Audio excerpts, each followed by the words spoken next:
இந்த கிராமத்தில் உள்ள குடுகுடுப்பை தொழிலை செய்யக்கூடிய கணிக்கர் சமுதாயம். இந்த சமுதாயம் 65 ஆண்டுகளுக்கு மேலாக இதே பகுதியில் வசித்து வருகிறார்கள். அவருடைய கோரிக்கை என்பது நீண்டகால கோரிக்கை. அவர்களுக்கு கணிக்கர் என்கின்ற பழங்குடி சமுதாயத்தினுடைய அந்த சாதி சர்டிபிகேட் வேண்டும் என்பதுதான் அவருடைய கோரிக்கை, நீண்ட காலமான கோரிக்கை. அந்த கோரிக்கையாக இன்றைக்கு மக்கள் என்னை சந்தித்து மனு கொடுத்திருக்கிறார்கள். நிறைய மனுக்கள் நிறைய கொடுத்திருக்கிறாங்க. அந்த மனுக்களுடைய ஒற்றை கோரிக்கை, இவர்கள் பொருளாதார ரீதியாக அது வேண்டும் இது வேண்டும் கேட்கவில்லை. அரசிடம் அவர் வைக்கக்கூடிய கோரிக்கை சான்றிதழ், சாதி சான்றிதழ் வேண்டும் என்பதுதான். அது என்னிடம் கொடுத்திருக்கிறார்கள். நான் துறை அதிகாரிகளிடம், அது சம்பந்தப்பட்ட அதிகாரிகளிடம் பேசி, மாவட்ட ஆட்சியரிடம் பேசி அவர்களுக்கு கணிக்கர் என்கின்ற அந்த பழங்குடி சமுதாயத்தினுடைய சாதி சர்டிபிகேட் கிடைப்பதற்கு நான் ஏற்பாடு செய்கிறேன் என்று சொல்லியிருக்கின்றேன். அதற்கான ஏற்பாடுகளை நாங்கள் செய்வோம். ஒன்று. இரண்டாவது, நீண்ட காலமாக இவர்கள் பல்வேறு இடங்களில் தன்னுடைய இந்த தொழிலை செய்து வருபவர்களுக்கு காவல்துறையிடமிருந்து நெருக்கடி வருகிறது. அப்படிப்பட்ட நெருக்கடியிலிருந்து தப்பிப்பதற்கு அல்லது தங்களை பாதுகாத்துக் கொள்வதற்கு கல்வி மிக முக்கியம் என நாம் எல்லோருமே பேசி வருகின்றோம். அந்த வகையில இவர்கள் கல்வியிலே மேலும் மேலும் உயர்வதற்கு அவசியமானது சாதி சான்றிதழ். அதுவே சாதி சான்றிதழ் ரொம்ப முக்கியம். அதை நான் வாங்கி தருவதற்கான முயற்சியில் நாங்கள் ஈடுபடுவோம். அவர்கள் மனு கொடுத்திருக்கிறாங்க. அதை கணக்கெடுத்து அவர்கள் என்ன படிச்சிருக்காங்க, அவர்களுக்கான தொழில் என்ன செய்யறது, என்ன ஆதி திராவிடர் மற்றும் பழங்குடியினர் நலத்துறை சார்பாக அவர்களுக்கு மேல் படிப்புக்கான ஸ்காலர்ஷிப் இருக்கு. தொழில் முனைவோருக்கான அண்ணல் அம்பேத்கருடைய ஸ்கீம் இருக்கு.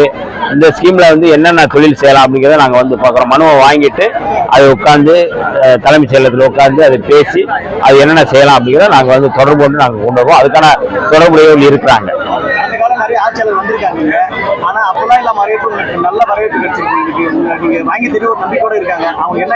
இந்த கட்டாயம் நாங்க ஏதோ மனுவை வாங்கிட்டு அதை மூலையில் வச்சுட்டு போற ஆட்கள் நாங்க இல்ல.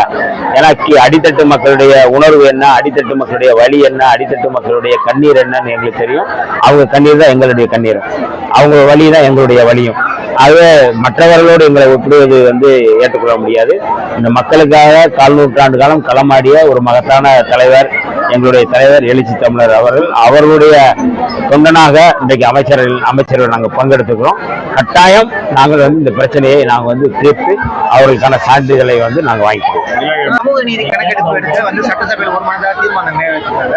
விடுதலை சிறுத்தைகள் கட்சி அதை எப்படி பார்க்குறோம்? ஏற்கனவே நாங்கள் அதை வரவேற்றிருக்கோம். அதாவது ரொம்ப முக்கியமானது என்ன அப்படின்னா, சாதிவாரி கணக்கெடுப்பு வேண்டும் என்பது விடுதலை சிறுத்தைகளுடைய நிலைப்பாடு. அப்ப சாதிவாரி கணக்கெடுப்பு மிக முக்கியம், அது தேவை. அதை இந்தியா முழுக்க நடக்கணும் அப்படிங்கிறது தான் நீண்ட காலம் நம்மளும் வைக்கக்கூடிய கோரிக்கை. மாநில அரசு அது சர்வே எடுக்கணும்னு சொல்லி சொல்றாங்க. அதாவது சோசியோ எக்கனாமிக் சர்வே, அதுதான் சமூக நீதி பகுப்பாய்வு கணக்காய்வு சொல்லி சொல்றாங்க. கட்டாயம் அது எடுக்கப்பட வேண்டும். எங்களுடைய துறை சார்ந்து ஏற்கனவே பழங்குடி மக்களுடைய நீங்க இந்த சோசியோ எக்கனாமிக் சர்வே எடுக்கப்பட்டிருக்கிறது. இதற்கு முன்பாக தாழ்த்தப்பட்ட மக்களுடைய இந்த கணக்கெடுப்பையும் நம்ம எடுக்கணும். பழங்குடி மக்களுடைய மக்கள் தொகையில இப்போ இந்த மக்களுடைய எண்ணிக்கை எவ்வளவு இருக்குன்னு நம்ம அங்க பார்க்க முடியாது. ஏன்னா இவங்களுக்கு எஸ்டி மக்களுக்கான சான்றிதழ் தரல. ஒரு பகுதியில, மற்ற பகுதியில கொடுத்துருக்குறாங்க. அதாவது கள்ளக்குறிச்சியில கொடுத்துருக்குறாங்க, மற்ற மாவட்டங்களில் கொடுத்துருக்குறாங்க, இந்த பகுதியில கொடுக்கல. அப்ப விடுபட்டு போனவர்கள் இருக்கிறாங்க. இது ரொம்ப முக்கியமானது. அப்ப அவர்களுடைய சமூக பொருளாதாரத்தை நம்ம கண்டறிஞ்சுதான் இந்த சான்றிதழ் தரணும் அப்படிங்கிறது ரொம்ப முக்கியமானது. அதே இந்த சாதிவாரி கணக்கெடுப்பு நாங்கள் ஆதரிக்கிறோம்.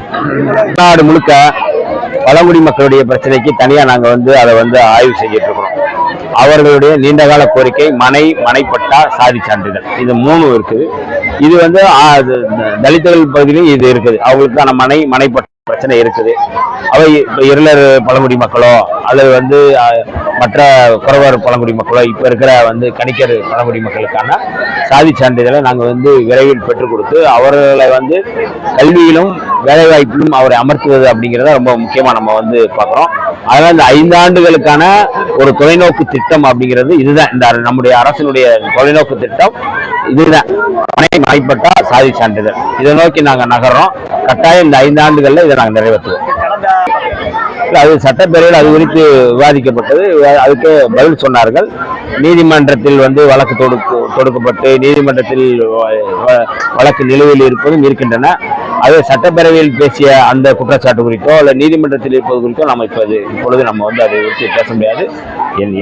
யாரை வேண்டுமானாலும் இந்த நம்முடைய அரசு குற்றச்சாட்டுக்கு உள்ளாகிறவர்கள் யாரும் வந்து தப்பிக்க முடியாது.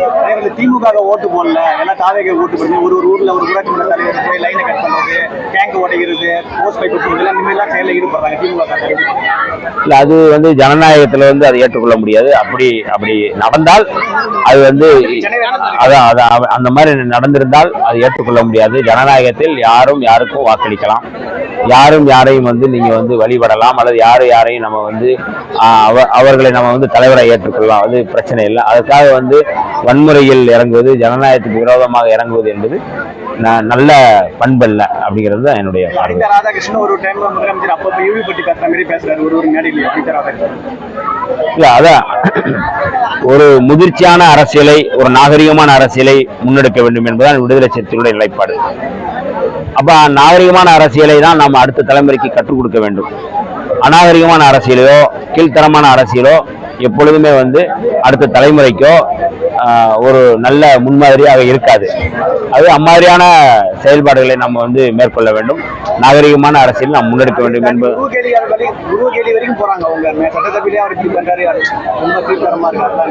அதுதான் அந்த மாதிரி கூடாது.